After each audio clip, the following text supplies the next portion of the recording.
Bonjour, bienvenue dans le 18h Info de Télé Nantes. Il ne lâche rien. Une centaine d'opposants à l'aéroport Notre-Dame-des-Landes ont envahi le conseil départemental ce matin, accompagnés de moutons. Leur message est clair. Ils ne veulent pas que les paysans de la ZAD soient expulsés, malgré la dernière décision judiciaire favorable au groupe Vinci. Le rassemblement s'est dispersé dans le calme aux alentours de 14h30. Série noire pour le port de Nantes-Saint-Nazaire pour la 4e année consécutive. Les chiffres du trafic sont à la baisse. C'est moins 4,4% par rapport à 2014 avec 25,3 millions de tonnes transportées en 2015.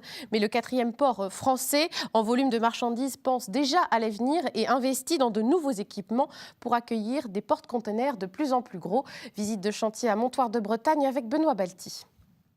Ces pieux d'appui seront bientôt installés sur la Loire. Il en faudra 600 pour soutenir l'extension du quai du port de Nantes-Saint-Nazaire. 350 mètres de plus pour répondre aux exigences du trafic de conteneurs. Le chantier a débuté en septembre pour une livraison en 2017. La première phase du projet consiste à la stabilisation des talus. Puis, une fois ces talus de stabilisés, nous réalisons les fondations en pieux métalliques, 580 unités. Derrière ces pieux métalliques, nous venons poser la dalle en béton armé qui recevra la future exploitation du quai. Montant de la facture, plus de 40 millions d'euros. Un investissement nécessaire puisque le port de Nantes-Saint-Nazaire enregistre une baisse d'activité depuis 4 ans.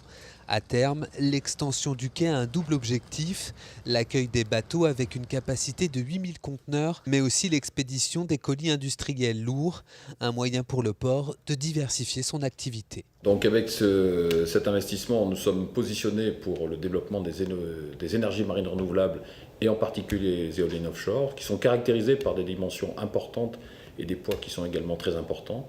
Donc il faut des installations spécifiques avec des renforcements de quais et autres, d'où cet investissement.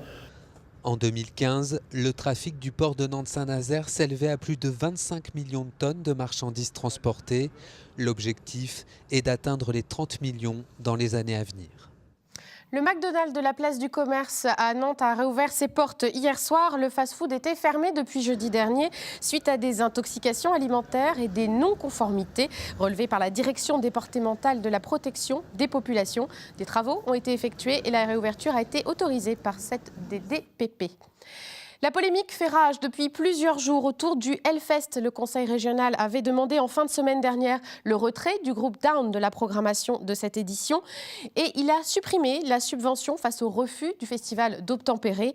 Faux procès ou véritable malaise, manœuvre de la part de la nouvelle majorité opposée au festival Clissonné. Notre journaliste Jean Annex fait le point sur cet épineux dossier.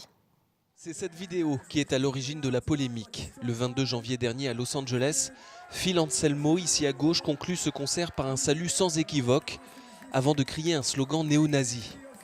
Plus tard, le chanteur du groupe Down présentera ses excuses. Mais depuis la publication de cette vidéo, Ben Barbeau et Bruno Retailleau se sont opposés par médias interposés. Face au refus du directeur du festival de déprogrammer le groupe Down, le conseil régional a retiré sa subvention au Hellfest. Les fans y voient une sanction injuste contre le festival et s'ils qualifient le geste d'Anselmo d'impardonnable, certains métalleux accusent la majorité régionale d'ingérence. C'est un procès fait au métal en général. Beaucoup de gens qui se demandent pourquoi la politique intervient dans le choix artistique du Hellfest. Il y a beaucoup de gens qui sont déçus, très déçus, d'autres qui ne veulent plus en entendre parler, d'autres qui se disent il était juste ivre sur scène et c'est pas excusable du tout et je pense que personne ne dit c'est pas grave. Autre réaction politique, celle de la municipalité de Clisson. Dans un communiqué publié ce mardi, le maire Xavier Bonnet assure le Hellfest de tout son soutien. Il rappelle également que depuis les débuts du festival dans sa commune, il n'y a eu aucun débordement haineux, raciste ou antisémite. Tout compte fait, le Hellfest devra donc se passer d'une subvention de 20 000 € pour boucler son budget global de 16 millions d'euros. Mais une chose est sûre, la ville de Clisson est encore prête à accueillir les fans de métal, les bras ouverts. C'est une œuvre de land art qui a fait la joie des grands et des petits. Le labyrinthe végétal de l'Américain Patrick Dougherty avait été installé dans les douves du château pour le voyage à Nantes en 2014 et elle va être progressivement démontée pour des raisons de sécurité. C'est la fin de cette édition. Merci de l'avoir suivi.